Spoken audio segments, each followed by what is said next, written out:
नमस्कार, सुलगता सवाल देख रहे हैं आप और मैं हूं आपके साथ दिव्या सिंह।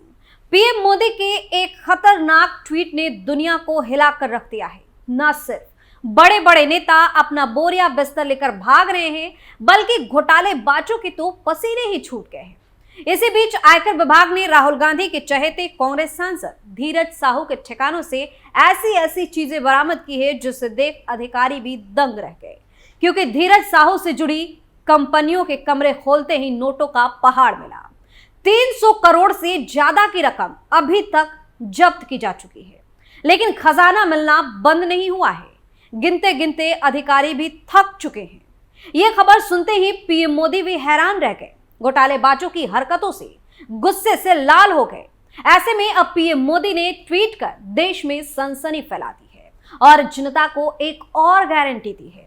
उन्होंने झारखंड से कांग्रेस के राज्यसभा सांसद धीरज साहू के ठिकानों पर आयकर के रेट और बरामद कई 100 करोड़ रुपए की नकदी से जुड़ी एक न्यूज रिपोर्ट को ट्वीट करते हुए लिखा कि देशवासी इन नोटों के ढेर को देखें और फिर इनके नेताओं की ईमानदारी के भाषणों को सुने। जनता से जो लूटा है उसकी पाई पाई लौटानी पड़ेगी, यह मोदी की गारंटी है।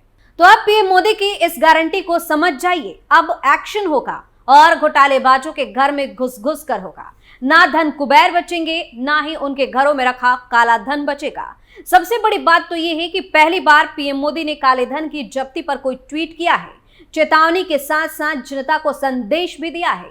नई गारंटी बड़े बड़े धन कुबेर नेताओं को अब तबाह करने वाली है। आखिर किस नेता के कांड से पीएम मोदी गुस्से में है, चलिए बताते हैं। दरअसल आयकर विभाग ने बौद्ध डिस्टिलरी प्राइवेट लिमिटेड यानी शराब की सबसे बड़ी कंपनी से जुड़े ठिकानों पर रेड मारी। बौद्ध डिस्टिलरी राज्यसभा सांसद धीरज साहू के परिवार की कंपनी है। उनका परिवार शराब व्यवसाय से जुड़ा है। उनकी उड़ीसा में कई शराब बनाने वाली फैक्ट्रियां हैं। संयुक्त पारिवारिक सहयोग से ये कारोबार चलता है। ऐसे में जब धीरज साहू से जुड़ी कंपनियों पर आयकर विभाग के अधिकारी पहुंचे और कंपनियों की अलमारियां खोलनी शुरू की, तो न सिर्फ अधिकारियों का सिर चकरा गया, बल्कि इस खबर को देखकर लोग भी दंग रह गए। छापेमारी में 300 करोड़ की रकम जब्त हुई है। कैश से भरे 156 बैग बरामद हुए हैं। बैगों में भरकर और अलमारियों में ठूस ठूस कर ये रकम रखी गई थी। बकायदा नकदी मिलने की तस्वीरें भी अब सामने आने लगी हैं। देखा जा सकता है कि अलमीरा में बड़ी संख्या में 500 और 200 रुपए के नोटों की गड्डियां रखी हुई है। इन तस्वीरों ने देश में सनसनी फैला दी है। कांग्रेस की इस हरकत पर तमाम तरह के सवाल सुलग रहे हैं। कैसे बना कांग्रेस नेता के घर नोटों का पहाड़? घोटालेबाजों के खिलाफ पीएम का अगला मिशन क्या? 300 करोड़ के खजाने का क्या है कांग्रेस कनेक्शन? क्यों आयकर विभाग के एक्शन से डर गए राहुल? इन सवालों ने कांग्रेस के होश उड़ा दिए हैं। कांग्रेस के राज्यसभा सांसद के घर मिले नोटों के पहाड़ की खबर सुनकर राहुल गांधी के तो पसीने ही छूट गए हैं। कांग्रेस इस मुद्दे पर कुछ भी बोलने से बच रही है।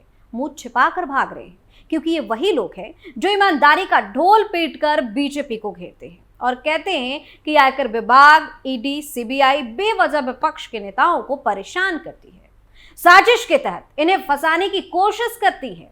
तो ऐसे में अब राहुल गांधी सामने आए और नोटों के पहाड़ पर जवाब बताएं कि किसकी साजिश से इतना पैसा कांग्रेस सांसद के ठिकानों पर पहुंचा। कैसे इन लोगों ने सरकार को चूना लगाकर अपनी तिजोरियां भर ली। खैर, अब कांग्रेस का पूरा ठगबंधन मुंह पर ताला लगाकर बैठ गया है, लेकिन बीजेपी ने अब कांग्रेस की इस हरकत पर हल्ला बोल दिया है। बीजेपी नेता प्रकाश जावड़ेकर ने कांग्रेस की धज्जियां उड़ाते हुए कहा कि कांग्रेस के राज्यसभा सांसद के यहां छापेमारी के दौरान 200 करोड़ कैश की बरामदगी। कांग्रेस पार्टी का भ्रष्टाचार सब जानते हैं। लोगों को इस पर अपना गुस्सा भी जाहिर करना चाहिए। तो कुल मिलाकर अब कांग्रेस की धज्जियां उड़ चुकी है। काला चिट्ठा खोलने के बाद कांग्रेस मुंह छिपाकर भाग रहा है। इसी के साथ अब यह भी कहा जा रहा है कि अभी तो एक कांग्रेस नेता के ठिकानों से इतना मिला है, आगे आगे अगर और कांग्रेसियों के घर को खोला गया तो खजाने का अंबार ही मिलेगा। बीजेपी नेता दीपक प्रकाश ने कांग्रेस पर तंज कसते हुए कहा कि यह तो कांग्रेस के सिर्फ एक सांसद के यहां पड़े छापे में बरामद नगद की तस्वीरें हैं। सोचिए कि 70 साल से देश को खोखला करने वाले और कितने होंगे। हम जब हेमंत सरकार में हो रहे हजारों करोड़ों के घोटाले की बात करते हैं तो महज आंकड़ा नहीं, हकीकत होता है, जिसका छोटा उदाहरण फिर सामने है। हैरानी तो इस बात की है कि इतना खजाना मिलने के बाद भी विपक्ष के कुछ महान नेता धन कुबेर धीरज साहू का समर्थन कर रहे हैं।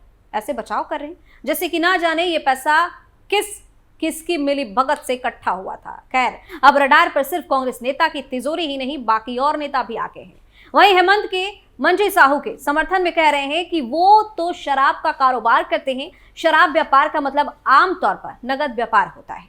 इस बिजनेस में रोजाना कई करोड़ रुपए का कलेक्शन होता है। बीजेपी अडानी और अंबानी के ठिकानों पर तलाशी क्यों नहीं लेती? उल्टा चोर कोतवाल को डांटे वाला सिस्टम फिर से विपक्ष ने शुरू कर दिया है। खैर, अभी बड़े बड़े नेता रडार पर चढ़ेंगे और देखिए कैसे राजनीति में तमाशा शुरू होता है। इसके साथ ही बता दें कि बौद्ध डिस्टिलरीज के अलावा आयकर विभाग ने झारखंड के एक प्रसिद्ध उद्योगपति और कारोबारी रामचंद्र रोंगटा के ठिकानों को भी खंगाला। इनकम टैक्स के अधिकारियों को यहां सीआरपीएफ के जवान सुरक्षा मुहैया करा रहे हैं, क्योंकि रकम के साथ साथ खुफिया दस्तावेज भी बरामद हो रहे हैं। खुलासा ये हुआ है कि ये लोग टैक्स चोरी कर अपनी तिजोरियां भर रहे थे। मोदी सरकार को धड़ल्ले से चूना लगा रहे थे, लेकिन मोदी सरकार के हंटर ने इनको हिलाकर रख दिया है। बताया जा रहा है कि नोटों की इतनी सारी गड्डियां बरामद हो गई हैं कि गिनते गिनते मशीनें तक खराब हो गई। अभी तो जांच टीम घोटालेबाजों के घरों के कमरे भी खोलने की तैयारी कर रही है। एक बड़ी रकम हाथ लगने की उम्मीद है। कुल मिलाकर ये धन कुंबेर अरबों करोड़ों का माल घोटालेबाजी से पछा रहे, लेकिन अब इसकी काली करतूत पकड़ी जा चुकी है। जल्द ही गिरफ्तारियों की दौर भी शुरू हो जाएगी और एक बड़ा खुलासा इस केस में हो सकता है। आयकर विभाग की टीम को खुफिया दस्तावेज भी बरामद हुए हैं, जिनकी छानबीन की जा रही है। पता लगाया जा रहा है कि कहीं कंपनियों की आड़ का हवाला का कारोबार तो नहीं चल रहा है। खैर, सभी फरार घोटालेबाजों की धरपकड़ के लिए टीमें लगा दी गई हैं। जल्द बड़ी बड़ी हस्तियां सलाखों के पीछे जाने वाली हैं। इस साल में जब्ती की यह दूसरी सबसे बड़ी कार्रवाई है। वैसे भी पीएम मोदी साफ शब्दों में कह चुके हैं कि देश में एक भी घोटालेबाज को बख्शा नहीं जाएगा। इसके लिए बकायदा ईडी हो या सीबीआई, सबको एक्शन के लिए खुली छूट दी गई है। इसी का नतीजा है कि एक के बाद एक धन कुबेर जांच एजेंसियों के हत्थे चढ़ रहा है। खैर, अब ये धीरज साहू कौन है, राहुल गांधी के कितने करीबी हैं, जिससे गांधी परिवार हिल गया है, चलिए बताते हैं। कौन है धीरज साहू? धीरज साहू झारखंड से कांग्रेस के राज्यसभा सांसद हैं। उनकी एक पहचान बिजनेसमैन की भी है। धीरज साहू उद्योगपति परिवार से आते हैं। 1977 में राजनीति में आए।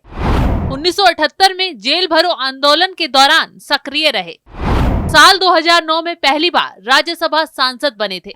राजनीति और व्यापार की आड़ में जिस तरह धीरज साहू ने सरकार को चूना लगाया, उससे मोदी सरकार भी हैरान है। इसी के चलते अब बीजेपी ने कांग्रेस के खिलाफ हल्ला बोल दिया है। बीजेपी का कहना है कि सांसद धीरज साहू के यहाँ 100 करोड़ से अधिक कैश मिला है। कांग्रेस के नेता ईमानदारी का भाषण देते हैं। घमंडिया अलायंस जनता को दीमक की तरह चाट रहा है। पिछले साल भी एक अधिकारी के पास 20 करोड़ कैश मिला था, जिसका आज तक हिसाब नहीं है। मनरेगा में 500 करोड़ का घोटाला हुआ है। शराब घोटाला 1500 करोड़ का है। हेमंत सोरेन के नाक के नीचे घोटाले होते रहे। सीएम हेमंत के संरक्षण में ये हो सकता है। कोई घोटालेबाज नहीं बचेगा। झारखंड की जनता परिवर्तन का इंतजार कर रही है। जनता की कमाई का पैसा भ्रष्टाचारियों के पास है। भ्रष्टाचारियों को जेल के सलाखों के पीछे होना चाहिए। तो अब बीजेपी ने एक्शन मोड में आकर इंडिया गठबंधन की नींव पर हिलाकर रख दिया है। जल्द बड़ा धमाका हो सकता है। सुलगता सवाल में आज के लिए इतना ही। नए मुद्दे के साथ फिर से पेश होंगे। तब तक के लिए आप देखते रहिए कैपिटल टीवी। नमस्कार।